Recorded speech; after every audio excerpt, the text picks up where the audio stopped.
এই মুহূর্তে কোচবিহার পঞ্চানন বর্মা ইউনিভার্সিটির বিএ থার্ড সেমিস্টারের প্রোগ্রাম কোর্সের অন্তর্গত ডিএসসি এডুকেশনের 2023 পরীক্ষা কিন্তু সম্পন্ন হলো। আর আজকের এই ভিডিওটিতে আমরা এই পরীক্ষার প্রশ্নপত্রটি সম্পর্কে বিস্তারিত আলোচনা করব। এমসিকিউ প্রশ্নাবলীর উত্তর সম্পর্কে আমরা আলোচনা করব। কোন কোন বড় প্রশ্নাবলী আমরা কিন্তু 100% কমন পেয়েছি পরীক্ষার প্রশ্নপত্রটি থেকে। তো যাবতীয় তথ্য কিন্তু আজকের এই ভিডিওটিতে আমরা আলোচনা করব। ইতিমধ্যেই যারা পরীক্ষা দিয়ে আসছো এমসিকিউগুলি মিলিয়ে নাও কতটা তোমরা সঠিক করতে পারলে। তো যাই হোক, শুরু করছি আমাদের আজকের এই স্পেশাল ভিডিওটি।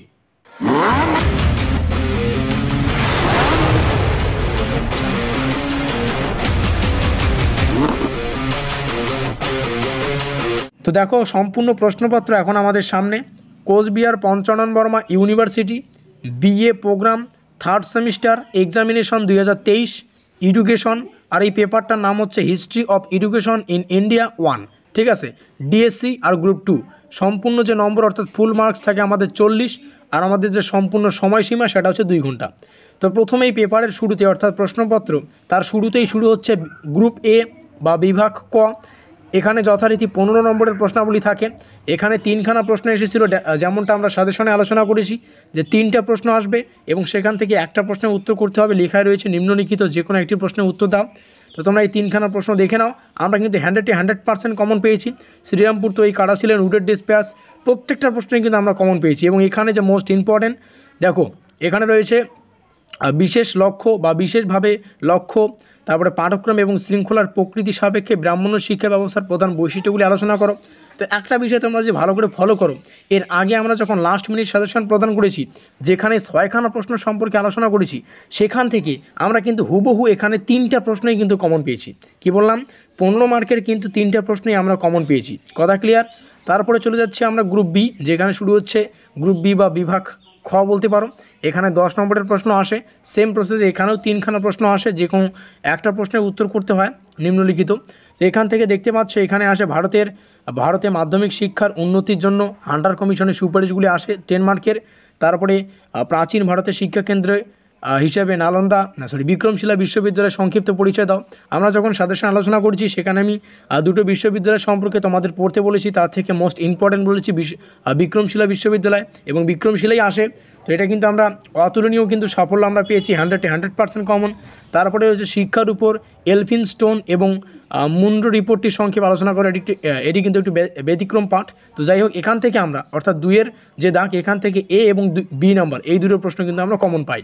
তারপরে গ্রুপ সি, যেখানে আসে গ্রুপ সি বা বিভাগ গ, যেটা স্পেশালি 5 নম্বরের জন্য প্রযোজ্য। তো এখানেও সেম প্রসেসে 3টি প্রশ্ন আসে, একটা প্রশ্নের উত্তর করতে হয়।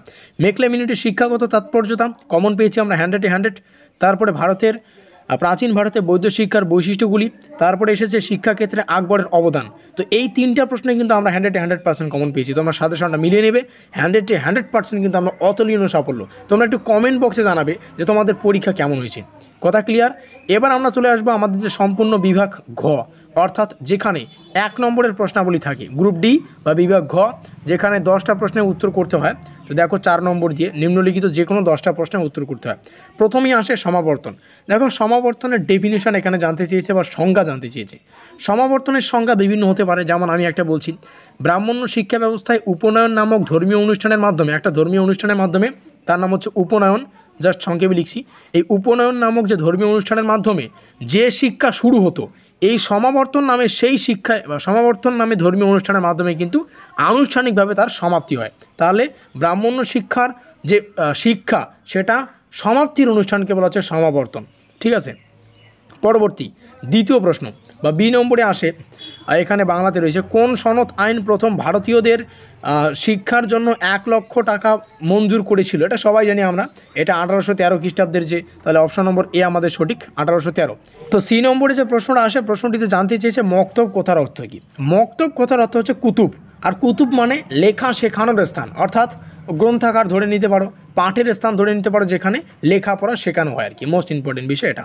তার পরবর্তীতে ডি নম্বরে আসে, অনুদান প্রথা দেওয়ার সুপারিশ করেছিল। এটা আমরা সবাই জানি বা করা হয়েছিল, এটা হচ্ছে উডের ডিসপ্যাচ। তাহলে আমাদের আইভি আমাদের উত্তর হবে। পরবর্তী একটা ব্যতিক্রম শর্ট প্রশ্ন আসে, সেটা হচ্ছে নালন্দা ছিল ড্যাশ শিক্ষার কেন্দ্র। মোস্ট ইম্পর্টেন্ট, বি অ্যাটেনশন, ভালো করে বুঝতে হবে। নালন্দা যে ছিল এটা কিন্তু পালি ও বৌদ্ধ শিক্ষার কেন্দ্র। কি কি বললাম, পালি ও বৈদ্য শিক্ষার কেন্দ্র। তাহলে আমাদের সঠিক উত্তর এখানে আমাদের শূন্যস্থান পূরণে লিখতে হবে পালি ও বৈদ্য শিক্ষার কেন্দ্র। বা হ্যাঁ, শিক্ষার কেন্দ্র তো লেখাই রয়েছে, তাহলে আমাদের শূন্যস্থানটিতে লিখতে হবে পালি ও বৈদ্য। পরবর্তী প্রশ্ন এফ, ব্রাহ্মণ্য যুগের শিক্ষিতা নারী হলেন। ব্রাহ্মণ্য যুগের শিক্ষিতা নারী, এটা একটু ব্যতিক্রম, এটা আমারও এই মুহূর্তে মনে পড়ছে না, তোমরা একটু কমেন্টে জানাবে, যারা যারা জানো একটু কমেন্টে জানাবে। পরবর্তী প্রশ্ন, পরাবিদ্যার বা পরাবিদ্যার লক্ষ্য ছিল, অর্থাৎ পরাবিদ্যার লক্ষ্য কী? দেখো প্রশ্নটি একটু ব্যতিক্রম, উত্তরটা এইভাবে লিখতে হবে, জাস্ট এখানে শূন্যস্থান রয়েছে, শূন্যস্থানটা একটু বাড়িয়ে লিখবে। কী লিখবে?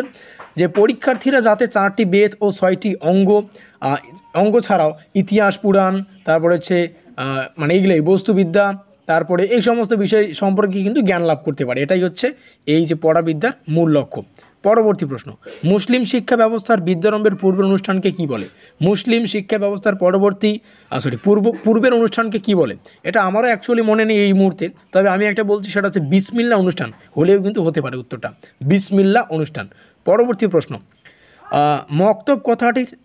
মক্তব শব্দটি আরবি শব্দ থেকে এসেছে, এটি সত্য না মিথ্যা? মোস্ট ইম্পর্টেন্ট, এটা সত্য, তাহলে সত্য কিন্তু আমাদের উত্তর হবে। হান্টার কমিশনের রিপোর্টটি কত পৃষ্ঠার ছিল? মোস্ট ইম্পর্টেন্ট, ভালো করে বুঝবে। হান্টার কমিশনের রিপোর্টটি ছিল 600 পৃষ্ঠার এবং এখানে কিন্তু 222টি প্রস্তাব পেশ করা হয়, তাহলে আমাদের উত্তর হচ্ছে 600 পৃষ্ঠার। শ্রীরামপুর মিশনের প্রতিষ্ঠাতাকে আমরা সবাই জানি, উইলিয়াম ক্যারি, মার্শম্যান এবং ওয়াট, তারা একত্রে কিন্তু শ্রীরামপুর মিশন প্রতিষ্ঠা করেন। তারপরে হচ্ছে উপনয়ন কাকে বলা হয়?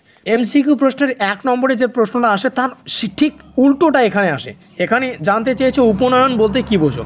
দেখো, উপনয়ন বলতে বোঝায় বৈদিক বা ব্রাহ্মণ শিক্ষা ব্যবস্থায় বিদ্যারম্ভের অনুষ্ঠান, অর্থাৎ শিক্ষা শুরুর যে অনুষ্ঠান সেটাকে কিন্তু উপনয়ন বলা হচ্ছে। তো এই হচ্ছে আমাদের সম্পূর্ণ প্রশ্নপত্রের উত্তর সম্পর্কে বিস্তারিত আলোচনা। তোমাদের পরীক্ষা কেমন হয়েছে অবশ্যই কমেন্টে জানাও। আমরা 100% কমন পেয়েছি, তোমরা একটু সাজেশনটা মিলিয়ে নেবে। যারা চ্যানেলে নতুন তারা হয়তো তাদেরকে বুঝতে অসুবিধা হচ্ছে, চাইলে তোমরা ডিসক্রিপশন বক্সে থাকা ওই ভিডিওগুলি দেখে নিতে পারো, যেগুলো আমরা এক্সামের আগে কিন্তু আলোচনা করে ফেলেছি, ঠিক আছে? সো ভিডিওটি ভালো লাগলে অবশ্যই লাইক করে দিও, বন্ধুদের কাছে শেয়ার করে দিও। তো আমাদের আজকের এই স্পেশাল ভিডিওটি এই পর্যন্তই।